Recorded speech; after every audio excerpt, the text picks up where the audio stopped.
All right, who's ready for some spiritual encouragement? Yeah? So can I hear a yes? I'm going to ask you again, but I'm going to invite you to say yes. The reason why this is a free will universe, and it's not just your thought, it's also your word and your action. So who's ready for some spiritual encouragement? There we go. You see, it's an interaction. And the I am presence within me, if there's anything that's happening that you're feeling uplifted by, inspired by, that's just a quickening of the I am presence in you. Don't think for a moment that there's this guy called Carmian that's really doing anything. The only thing that I take credit for, getting out of the way. And that's what this journey is about. That's what it's about. So I was in Kelowna last week. I got on a plane again. I'm sure you can imagine how exciting that was for me.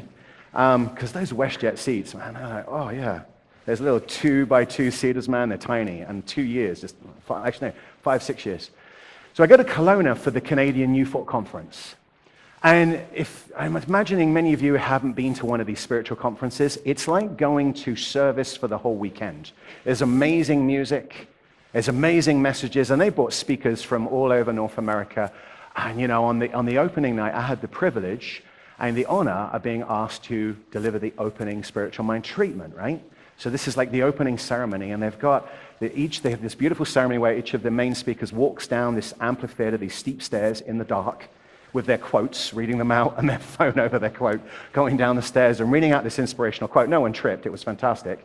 But they came down one by one, and then they lined up in front of the stage. And then my teacher, Dr. Ken Gordon, and Dr. Deb Gordon, they came out and they did the final quotes, and then I came out and I did this opening prayer. And as you tasted a little bit of what I just expressed, what the I am presence in me expressed in that prayer there, I had about 300 people in this auditorium, and I was lifted even more, and it was very inspiring, and I felt very inspired.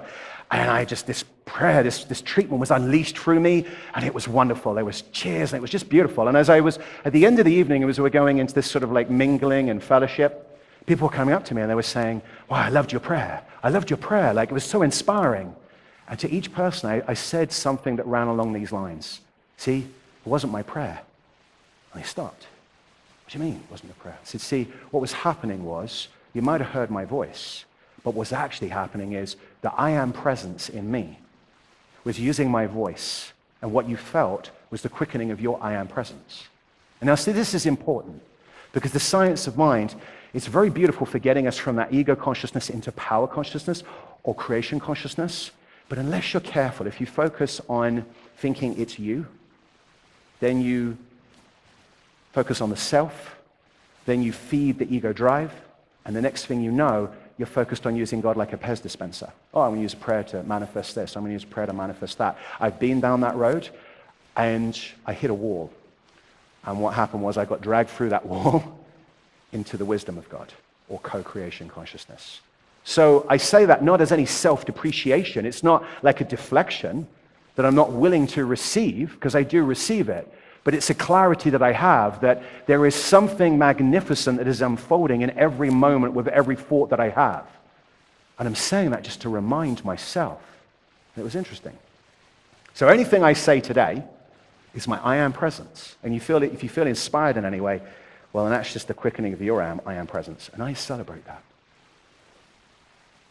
So I want to do a quick poll. You heard in my bio that I walked through the doors in 2006. How many of you here have been in a class with me or served alongside me?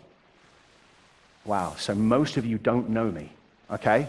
Now, you may have seen me for the last couple of months, because after I got done with my tour of duty in Saskatoon, I was called back to be here, and I go sit in the back corner, and I'm meditating, I'm holding the space. I am calling and invoking that I am presence through me to elevate the frequency of love here. That's what I'm doing. It's not idle work. It's known as, it's sometimes called holding the high watch. So as far as I'm concerned, that's a part of my calling, a part of my ministry. But my journey, my metaphysical journey, I suppose the second chapter of my life, starts in about 1996. And in 1996, I bump into metaphysical teachings. I'm wandering around the world, and I really get to that place where you might have heard the dark night of the soul. I'm in a place of despair. Anyone ever had a real place of despair, a real experience of like, oh my God, there's got to be something better than this? You're either pulled into this teaching by desperation, or so pushed into this teaching by desperation, or pulled in by inspiration. Okay, so in 1996, 1997, about 20 years ago, I suddenly realized there's got to be something more than this. And I went on this metaphysical journey, and I was doing all sorts of different modalities and energy work. And it wasn't until 2006 that I walked through those doors. And it was the Sunday, and it was in April in 2006. I just cremated my mother. I'd gone back to England. I just cremated her. And I'd come back, and I'd heard about this place. And, it was suggested I come here. And I walked in, and I really resonated with the message. Because for the first time, what I really heard was someone, it was actually Dr. Patrick was standing up, and he was saying, see, the power is within you. The power is within you to do whatever it is you want. And I heard that message, and it resonated with me. Is anyone here because of a similar kind of message you heard? Yeah, right? So just like you, I walked in, and so what happened then was I started to eat it up. I was like, oh, this is really exciting, and I started to learn about the science of mind, this book that Ernest Holmes had written, and then I heard there's classes. I don't know if you haven't done a class here, really, you sit down for 8 or 10 weeks, and you study like a book or a particular structure of curriculum, and you're learning about tools, spiritual tools. You're learning about the truth of who you are. You're learning about the power of your word. And so the first class that I took was, and some of you may know this class, some of you may have taken it, Thomas Troward, the Edinburgh Lectures. Okay? Those of you who haven't taken that class, all right, this was Ernest Holmes, the writer of, he was the author of The Science of Mind. It's regarded that he had 3 main influences, Thomas Troward, Quimby, and Emerson. But Troward, what Troward gave him was logic. See, Emerson gave him the nature, and Quimby gave him the healing, okay? He took really core elements to pull this together. And Troward gave him the logic. He was a British judge in the British civil service in India, and he was really connecting with the mysticism over in India, and he was a natural for it. And what he worked out was how to explain the logical process of healing, of prayer, of your power. And of course, so here I am, this relatively young man showing up, and I was really in my head. And so what I was doing, I was eating this up. But at the same time, I wasn't oblivious to the fact that not everyone was eating this up. There were people in the room that were perhaps more heart-centered, that were like, ooh, I got to that 256-word sentence in the first chapter. 256, I counted it, 256-word sentence, and I went, ooh. But it was perfect for me, because that's where I was. And that's a real important part of this journey. You've got to start from where you're at. So then I've completed this first class, and then I'm voracious. I'm taking class after class. And at the time, I'm on this sort of like treadmill just to take another class. But in the third class of that first one, I do remember looking at the minister and feeling the calling and realizing I should be doing that. I remember practitioners coming up to be celebrated for their licensing, and someone nudging me going, you should do that. So I was getting all these signs going, you should do that. And so I listened to that, and I felt that calling. And so I went from class to class.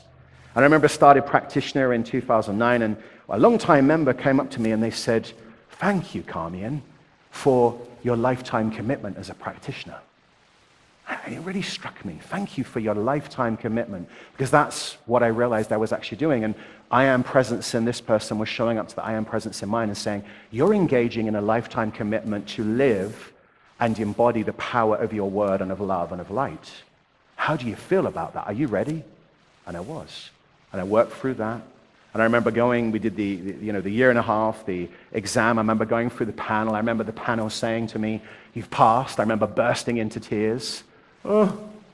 And then I remember then going, the organization at that time, those of you who are new, you might not know, the Centers for Spiritual Living, we're an organization of oneness, right? Well, we used to be 2 organizations. And so we went through a merger, and it's actually unprecedented.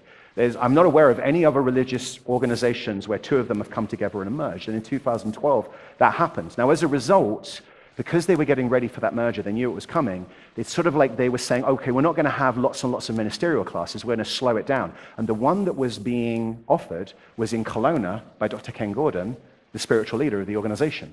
So it's like I was thinking, yeah, I can go study with the Pope. It's like our Pope, right? He's our leader. So, okay, let's go study with the Pope. And it was a beautiful 3 years, but it required me once a month to get on a plane, most times, sometimes I drove, and fly to Kelowna. And so began the journey. And it was very, very powerful.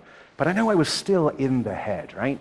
And so I worked through that. And over those 3 years, and it was actually the first time that it used to be 2 years for ministerial studies, and then they upped it to 3 years. And it broke me open in so many ways.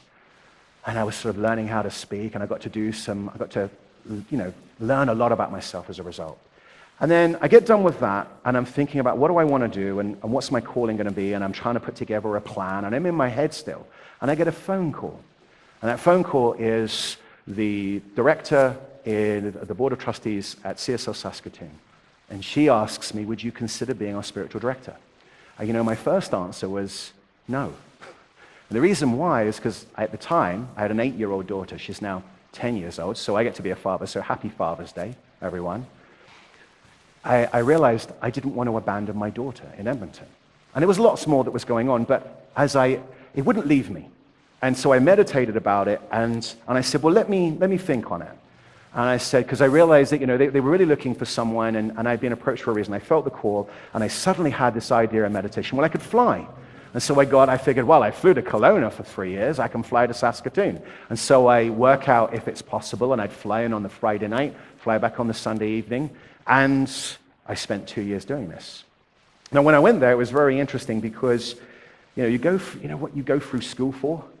When you go through school and you learn theoretical knowledge, you learn no theory, it's not the same as actually going in and doing it, right? And I remember one of my mentors said to me, being the senior minister, being the spiritual director, it's like being put on a rack. You're slowly stretched and stretched and stretched. And what will happen is people will bring their stuff to you. And so as I've showed up in a community where the average attendance has dropped down to 5 on a Sunday. They've diminished. They haven't had a spiritual director for a year and a half. They have had an experience where they had an authoritarian leader. If you're familiar with spirodynamics, they're blue, but at the shadow side of it. And there was a lot of command and control. And so what had happened was I came into this environment where there was a lot of wounds. There are a lot of people who were really hurt. When you come into spiritual community and you experience the shadow, the ego mind, and it sort of builds its own intensity, it can be a tough teacher. And so I walked into this environment as the newcomer, and I spent the first year being filled by these wounds, being filled by this pain, and realizing that what was actually happening was I had attracted this experience of people being abandoned, and that came to mean a lot to me a little later on. I'm going to come back to why I'd attracted that experience. That was the first year, and then with a year after that first year, I said to the board, look, this is going to get old. Like flying every week indefinitely, I don't know how long I'm going to be able to do this, so I can do another year. And they were like, okay. And so what happened, though, was going through that second year, I really started to learn about forgiveness. What is forgiveness? Forgiveness is really about loving through the conditions and the appearances to the truth of the matter. Forgiveness is about facing and surfacing the emotion that may be within you, then translating and understanding what's going on, and then rebuilding your boundaries and your understanding of what actually you should be doing, what you should be believing, establishing the new beliefs, and then evolving. Anger, translate, orientate, new belief, evolve. So I even came up with a 5-step process for forgiveness. Got a 5-step prayer, but my I Am Presence said, here's a 5-step atone process for forgiveness. And so I thought I was then spending that second year to teach about forgiveness. But what actually happened was I realized I was there to learn about forgiveness. I was there to learn. In fact, there's 2 people from Saskatoon. There's Maxine and Ray. Ray was the president. I was staying with these guys for nearly 2 years. I know these beloveds really, really well, and I'm so glad that you can be here. So I found in that second year, I got to learn about forgiveness. That's why I was there. And then I realized, I was attracting this experience to break my heart open, because I'd been learning about the science of mind. And what I'd realized, I would speak to different people who had been into these teachings and had left, and some people would say, it feels like it's a little dead, or, I hit a wall, I hit somewhere in this, I wanted to go a little bit further, but there was just nothing there for me, and so I started to search, and I realized, see, the science of mind, it's amazing, but it's not God at all, because what I felt was missing was the heart. And that's why in my bio I talk about the art of heart. Because what I realized, even Ernest Holmes was reputed to have said at the end of his life, if there was one regret that he had, is that he spent his life mastering the understanding of the law, but maybe he could have delved a bit more into love. And you see, that's where it's at. The path of knowledge, such as the science of mind, is similar to the path of knowledge, such as Buddhism. And you can only go so far with your mind, with your intellect. You need to open your heart. And so this is what I spent that year doing, that year and a half. And boy, did I open my heart. So then, March 29th, this March 29th, that morning on the Sunday, I'm doing my prayers, my meditation, and I'm working through affirmations. And the practice at the time I'm using is each day I would write a rule of happiness. And the rule of happiness would be an affirmation for the day. And so what I wrote that day was, I willingly bring my final fears to the light of oneness. I willingly bring my final fears to the light of oneness. Little did I know how powerful that would turn out to be. So I walked through the doors here after that, and I realized I'm called to come back here, to come back to what was my spiritual home.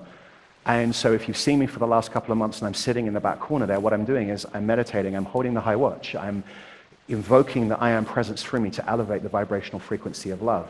And I'm visualizing rays of light, of color, emanating through me, flooding the chamber. I am looking at every person and knowing that we are one heart. I'm elevating. I'm consciously in that space of sacred heart service every time that I'm here. So I'm co-creating. I'm a part of that. It's selfless. It's loving. And so I realized that's what I'm being called to. I read an email to Dr. Patrick saying, hi, I'm back. And if you see me in the corner, that's what I'm doing. And he was like, great. And so Patrick and I, we started to meet. But when I came back from that service that Sunday, I've got a message. And the message has come through Facebook.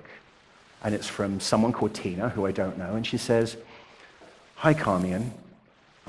This may seem a little bit out of left field, but you were born in Nottingham. So I was born in Nottingham, England. You may have noticed I have a different accent.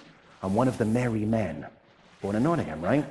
So I love that line, one of the merry men. It's great. I don't want to be Robin Hood. I want to be one of the merry men. And you went to school in Ashford, Kent, and it seems like too much of a coincidence, but I'm the partner of Roger Owen, and he thinks he's your father. Now, to give you context, see, my father, I spent 20 years of my metaphysical journey in many workshops, spiritual workshops, doing father work, because I had no father. As far as I'm concerned, I've been abandoned by my father.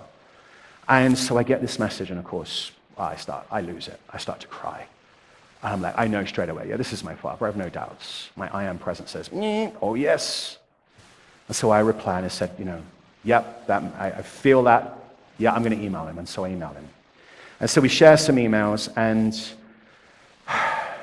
we begin to get to know each other. Even when I'm reading his words, those of you who are writers, or even if you're a voracious reader, you'll read different authors and you'll hear their voice, right? There's a certain style, there's a voice that comes through writing. And I've spent a lot of time writing, and so I'm reading his words and I'm hearing my voice. We've got a very similar voice.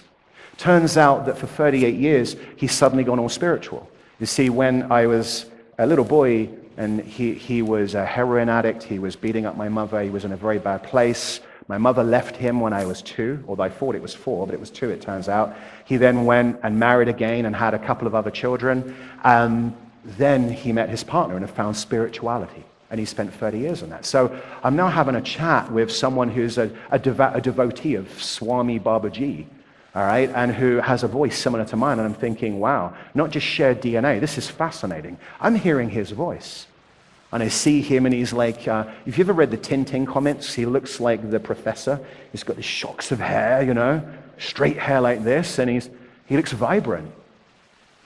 And as we start to communicate, he says to me, as we start to realize that, what we want to share, he said to me, there's not much that I really can say to you, because 44 years I've been out of your life. But I do want to share one memory that really stands out. I remember you were about 2 or 3 months old, and I had just gotten out of prison. Now, he had been put into prison for dealing cannabis, marijuana. And even though that's supposedly going to be legalized at some point, at that point, it wasn't legal to deal. So he was having this life, right? And he said to the judge, he said, well, I'm about to have a newborn child. And the judge said, well, that's the reason why I'm only going to give you 3 months rather than 3 years. So even then, I've done my father a solid, right? So big solid, 29 months or, 35 or 33 months less. But he's taken me, he's come out of prison, and he's got me in his arms. And he's showing me the bed he's just made for me. And he says to me, I love you. I love you. And he said, that's the message I want to share with you. Anyway, so I'm reading that and I lose it, right? I just start to bawl because in my mind, a memory comes up. I wrote a book about 4 years ago. And this started because I was doing an online blog. And in the end, the publisher approached me and said, oh, you should turn this into a book. And so I did. And here's the last entry that I wrote. And I want you to remember that bedroom scene, all right? So I wrote this. This was called Getting Father's Day, and it was written on June 16, 2013. After a weekend in Kelowna, so I'm in ministerial studies, and spending 6.5 hours taking my ministerial exam, 6.5 hours. And I wasn't the fastest, by the way. There was someone like 8.5 hours in there. I was struck by a powerful realization and deep sense of love about my father. I suspect I was triggered by all the loving, happy Father's Day Facebook messages. Whatever the cause, I wrote the following.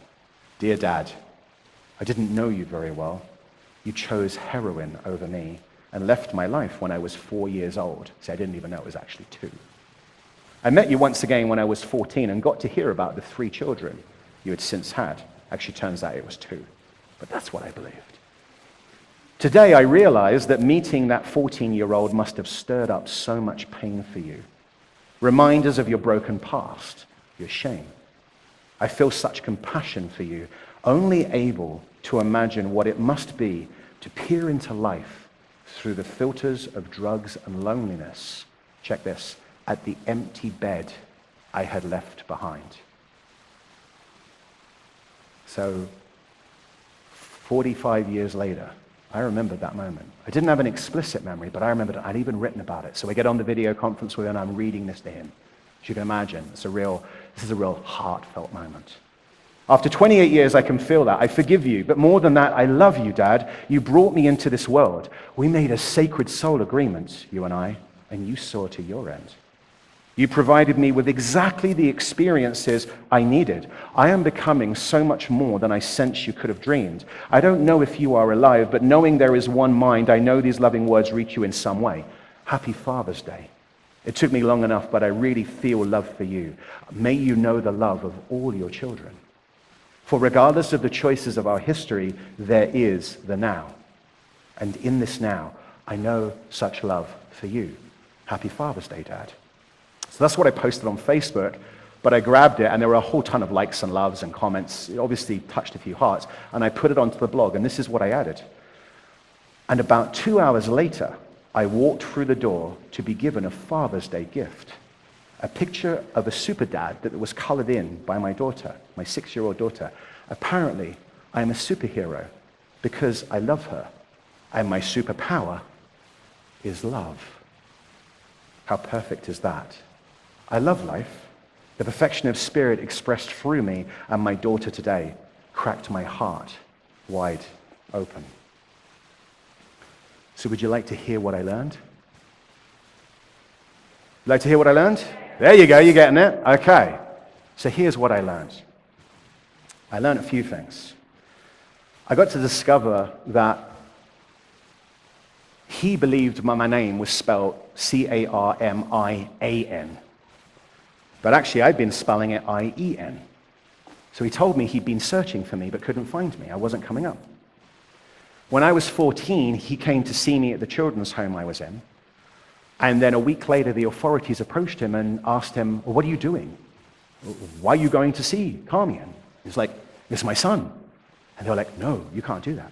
So the authorities chased him off. I didn't get to hear that he had had another son called Damien and another daughter called Jasmine. I didn't get to know my father. What I did was my ego mind spun this story that I'd been abandoned by my father. But that actually wasn't true. That was what my ego mind was telling me because it believes it's alone. It believes it's separate. It believes that it's created all this. It believes it's God. It's a God that is alone. And so what I realized was, no, I wasn't abandoned by my father. But then I realized something so much more important. You may or may not relate to Jesus as a master teacher, as an example, not an exception. I know that for many, the Bible is a mixed bag.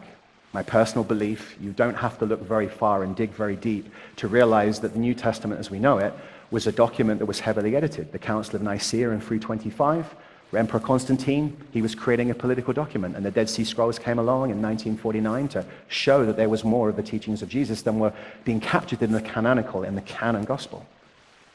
But there are nuggets of truth in there, and what I've heard Jesus talk about a lot is the Father. The Father will never abandon you. Seek first the kingdom of the Father. And that's what I realized, that my ego mind had loved the idea of telling me this story where I would somehow believe I was alone, I was abandoned.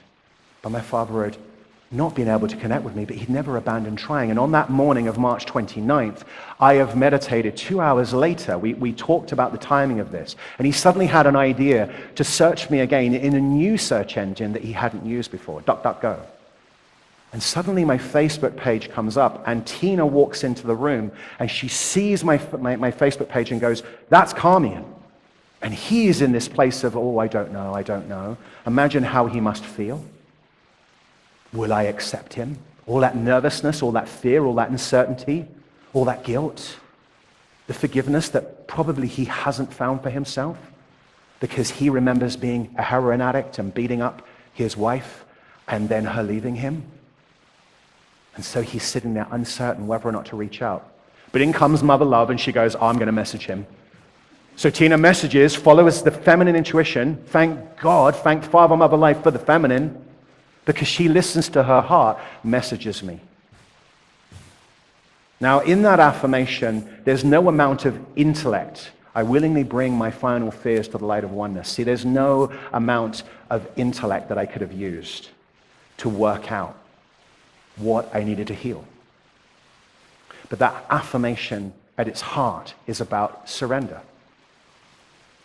I also he said to me, "Yeah, you've got a brother, you've got a sister, Damien and Jasmine." Well, your brother Damien, he owns a barber shop in the UK. He's on Facebook. So I could reach out to Damien, and he's known about me for 15 years. 15 years. And now I reach out to him, and he's like, "Brother!"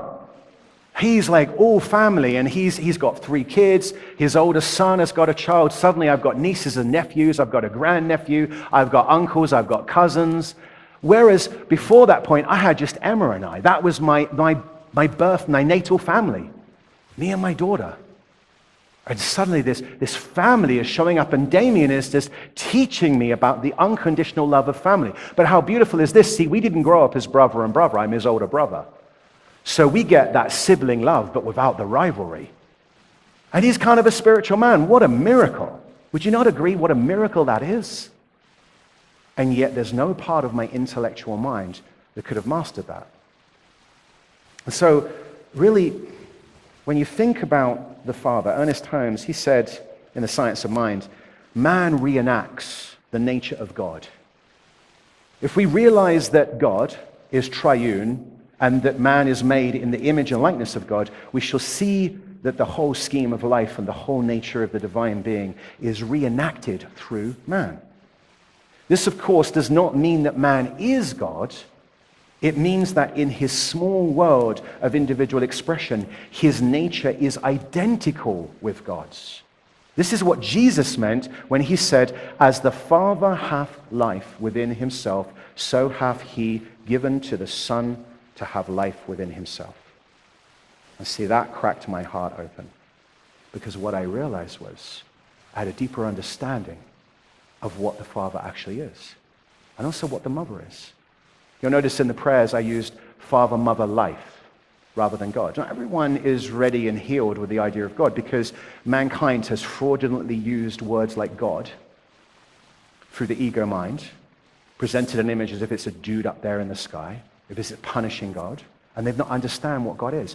And yet, what I know Jesus in the desert, what he realized was that God, of many things, most centrally, is a parent, father and mother. The Father is the activity. It's the light. It's the thinking. It's the electricity. The Mother is the love. It's the magnetism. And that what happens is that the mother love is about the attraction the bonding, the repulsion. The mother love is what brings order to chaos. And when you think about the law of attraction, what is actually happening, if you've heard of the law of attraction, which is central to these teachings, is that the thought is the electricity, that's the information, that's the intention. And the moment we have it, it's suppressed upon mother love. And what do you have? Electricity and magnetism. What do you have within that? You have electromagnetism. Electromagnetism, brothers and sisters, is the very essence of creation. It is that which underpins the laws of existence. You are formed of electromagnetism, pulled together through a divine intelligence, through that part of you that is I am presence. You are royalty. You are a soul that is incarnated at this time on this planet. We are the only species in the universe that through our very DNA, we are plugged into what would be called the cosmic lattice, the structure that is love, the physics of love. We are plugged right into it. Our thought activates love. Our thoughts, our names, our lives are known across the universe. And you've incarnated at this time so that you might remember your power. You might remember that you will never be abandoned by the Father. For you are the Father in form. You will never be abandoned by Mother Love. For you are Mother Love in form. That your very intention is the power, has the power that can birth galaxies, form stars. And all you have to do is claim it. But what do? We incarnate and forget. We forget for a very real and meaningful divine reason. We have an ego mind to learn how to translate. And so we wake up in that ego consciousness. And then we have these conditioning, these pillars of conditionings, education, media, politics, religion, and tribes that seek to convince us that we're separate. We have a collective ego mind, a collective karma that's unfolding. And we are being relentlessly bombarded with these messages of separation, of diminishment, as if somehow we are not royalty. And in amidst our sleep, in the midst of my journey of believing I was abandoned by the Father, we tell ourselves stories, and those stories build. And the light that is the center of our being, the I am presence, gets covered up, and it gets smothered with the gunk and the shadow, because our thoughts, our very thoughts, are creative power that creates consciousness forms in our etheric body, within our physical, emotional, and mental body. And before we know it, that central light gets covered up by this shadow. And when you think about vibrational frequency, scientifically that could be understood as the very spin of the electrons. The only difference between you and an ascended master is their electrons are spinning much faster. And so as you elevate your frequency, as you think thoughts of love and of light, as you say words of love and light, you know you're speaking the word of the divine, of the I am presence, when you are speaking love. When you're attacking, you are not speaking of the I am presence. When you are fear, you are now creating consciousness forms that are creating shadows within your body. So you engage in prayer, in affirmative prayer, in meditation, of journaling, learning these spiritual tools so that you can begin to surface, because this magnetism, this law of attraction, like attracts like. As you raise your vibration, the shadow deep within gets surfaced so you can face it, you can forgive it. It gets dissolved, because where there is the light, there is no shadow. And the next thing you know, your electrons are spinning faster, and suddenly you are now more in tune with your I am presence, and you feel yourself recognizing it around you everywhere you go. And you're seeing with the eyes of Christ, because you are Christ consciousness in form. And this, beloved brothers and sisters, this is the point of the journey. And I will tell you this, if there's one thing that I've learned, this is not an intellectual endeavor. Science will not be able to explain the allness of electromagnetism, because science hasn't even engaged in asking the question, what is the intelligence that allows a cell to accept the nutrients that it needs and then to eject the toxins that it has no use for? What is the intelligence? What is the impulse of being behind that? Science is not busy asking why. They're busy declaring the DNA, the Lord of your being.